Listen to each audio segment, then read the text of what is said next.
हर कहानी एक सवाल से शुरू होती है और हर सवाल हमें अपने ही भीतर ले जाता है। एक सुनसान सड़क, बारिश अभी अभी रुकी है, आसमान बादलों से भरा है और एक कार तेज रफ्तार से हाईवे पर दौड़ रही है। कार चला रहा है डैनियल, उम्र करीब 35 साल। उसके मन में सैकड़ों विचार चल रहे हैं। ऑफिस, परिवार, बेटी का जन्मदिन, अधूरी जिम्मेदारियां। तभी सड़क के बीच अचानक एक ट्रक मुड़ता है। डैनियल ब्रेक दबाता है, टायर जोर से चीखते हैं और अगले ही पल समय जैसे धीमा पड़ जाता है। उसे लगता है कि कार बहुत धीरे धीरे आगे बढ़ रही है। उसी एक पल में उसे अपना बचपन याद आता है। माँ की आवाज़, पहली साइकिल, पहला प्यार, शादी, बेटी की पहली मुस्कान, सब कुछ जैसे एक साथ उसकी आंखों के सामने गुजर जाता है। और फिर धड़ाम, कार ट्रक से टकरा जाती है। कुछ सेकंड बाद जब उसे होश आता है तो घड़ी देखता है।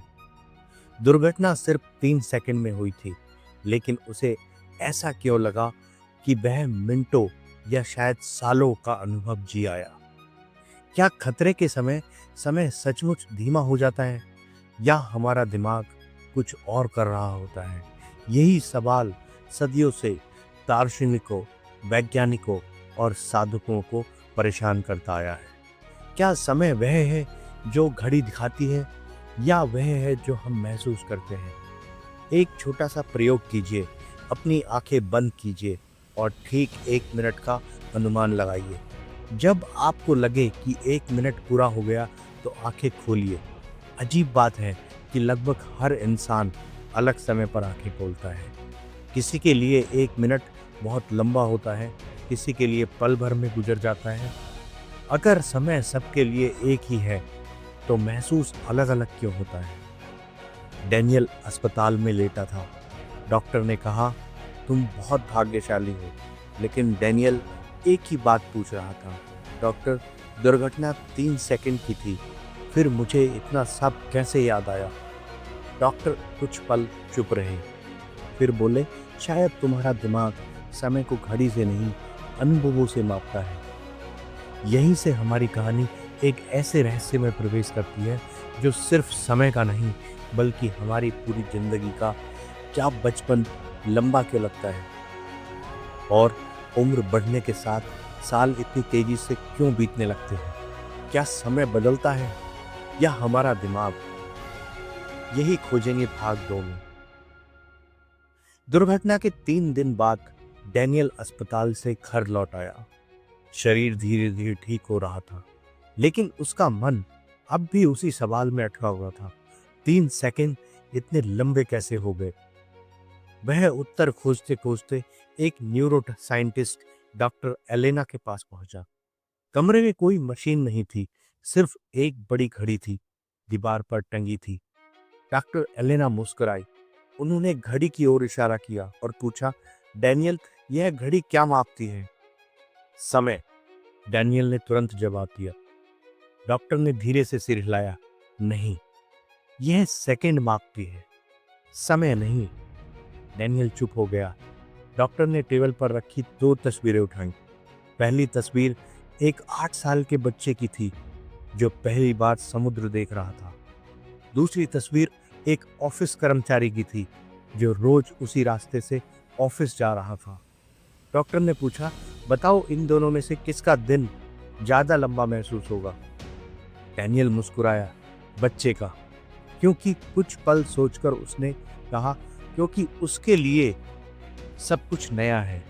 डॉक्टर फिर मुस्कुराई, यही तुम्हारे सवाल का पहला उत्तर है। हमारा मस्तिष्क समय को घड़ी की सुइयों से नहीं, बल्कि अनुभवों की संख्या से महसूस करता है। जब कोई अनुभव बिल्कुल नया होता है, दिमाग उसे बहुत ध्यान से रिकॉर्ड करता है। हर रंग, हर आवाज, हर गंध, हर भावना। इसलिए बचपन इतना लंबा लगता है, क्योंकि उसमें लगभग हर दिन कुछ नया होता है। पहली बार चलना, पहली बार स्कूल, पहला दोस्त, पहली हार, पहली जीत। दिमाग हर अनुभव को गहराई से सहेजता है। लेकिन जैसे जैसे जीवन एक जैसी दिनचर्या में बदलने लगता है। फिर मस्तिष्क कई चीजों को रिकॉर्ड करना कम कर देता है, क्योंकि उसे लगता है यह तो मैं पहले भी देख चुका हूँ।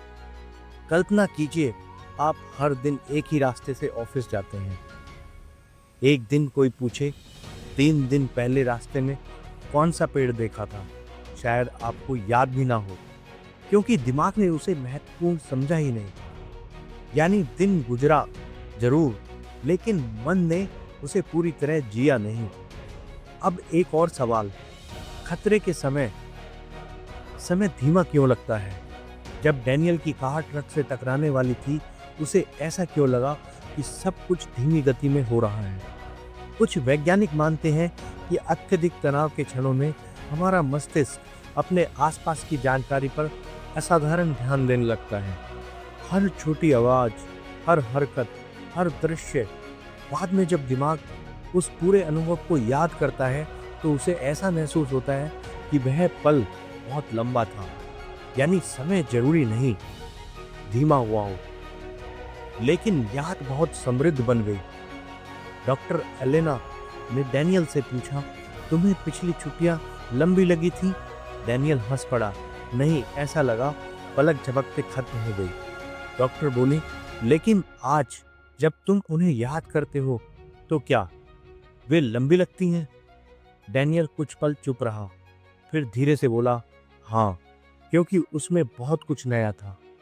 डॉक्टर ने मुस्कुराकर कहा, यही दिमाग का सबसे सुंदर विरोधाभास है। जीते समय नई चीजें समय को तेज बना सकती हैं, लेकिन बाद में वही यादें जीवन को ज्यादा समृद्ध और लंबा महसूस कराती हैं। उस शाम डैनियल घर लौटा। उसने अपनी बेटी का हाथ पकड़ा और पहली बार बिना मोबाइल देखे पूरा 1 घंटा उसके साथ खेलता रहा। घड़ी की सुई वैसे ही चल रही थी, लेकिन उस 1 घंटे में उसे जितनी जिंदगी महसूस हुई, उतनी शायद पिछले कई हफ्तों में नहीं हुई थी। उसे धीरे धीरे समझ आने लगा, शायद जिंदगी लंबी होने से खूबसूरत नहीं बनती, जिंदगी पूरी तरह जीने से खूबसूरत बनती। लेकिन अगर हमारा दिमाग समय का अनुभव बदल सकता है, तो एक और भी बड़ा सवाल उठता है, क्या समय वास्तव में एक ही गति से बहता है, या यह ब्रह्मांड का सबसे गहरा रहस्य है? और यही हमारी कहानी मिलती है आइंस्टीन और प्राचीन भारतीय दर्शन से। यही हम खोजेंगे इस कहानी के अंतिम अध्याय में।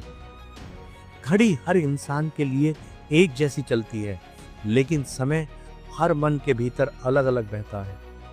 उस रात डैनियल सो नहीं पाया। खिड़की के बाहर बारिश फिर शुरू हो चुकी थी। कमरे में बस घड़ी की टिक टिक सुनाई दे रही थी। वह घड़ी को देखता रहा। उसे अचानक एक अजीब सा एहसास हुआ। घड़ी की हर टिक टिक एक जैसी थी, लेकिन उसके भीतर समय एक जैसा नहीं था।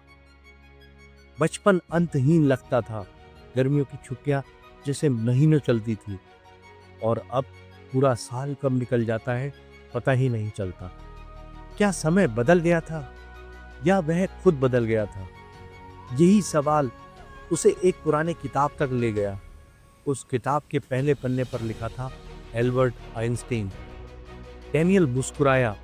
वह जानता था आइंस्टीन ने समय के बारे में कुछ कहा था, लेकिन उसे कभी समझ नहीं आया।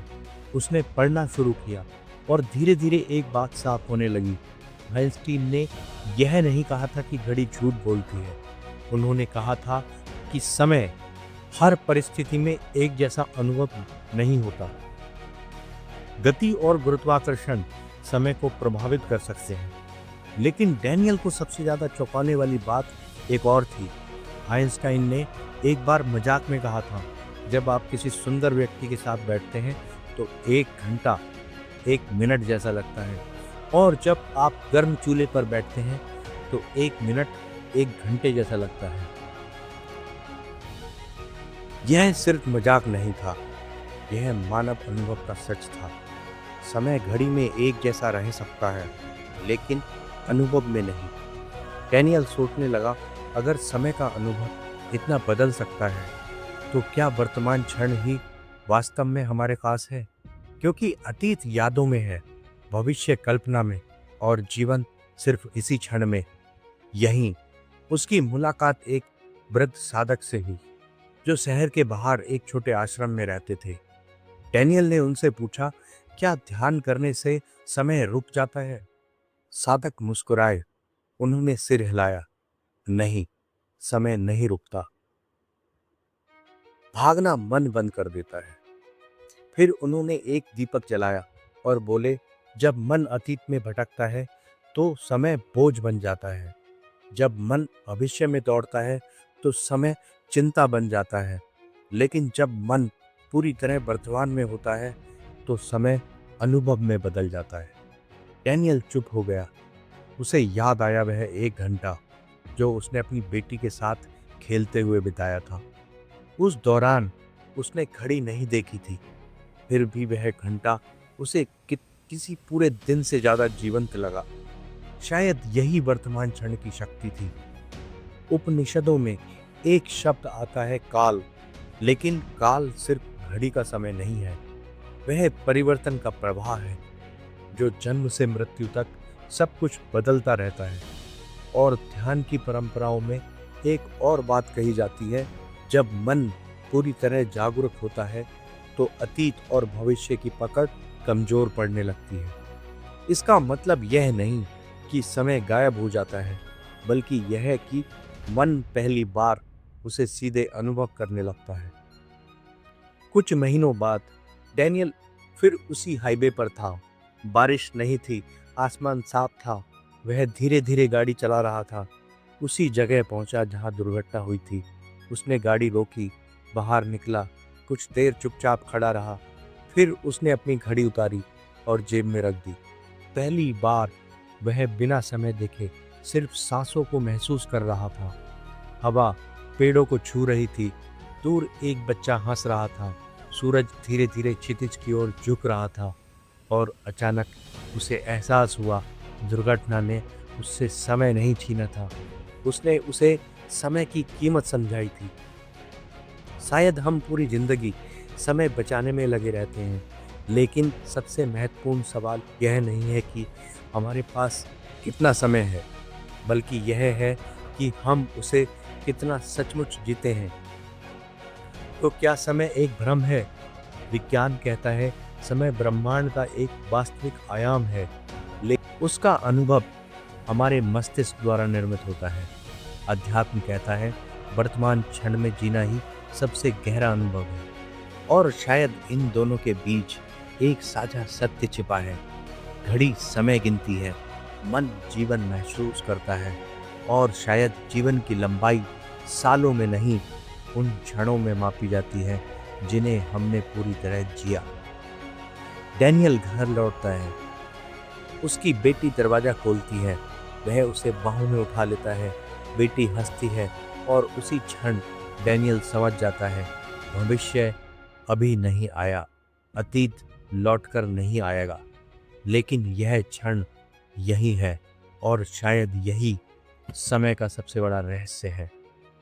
आज हमने जाना कि समय सिर्फ घड़ी की सुइयों में नहीं बहता, वह हमारे अनुभवों, हमारी यादों और हमारी जागरूकता में भी बहता है। हम समय को खोते नहीं, हम अक्सर उन क्षणों को खो देते हैं जिन्हें पूरी तरह जीना चाहिए था। जवाब शायद अभी पूरा नहीं मिला, लेकिन अगला सवाल हमारी अगली यात्रा की शुरुआत है।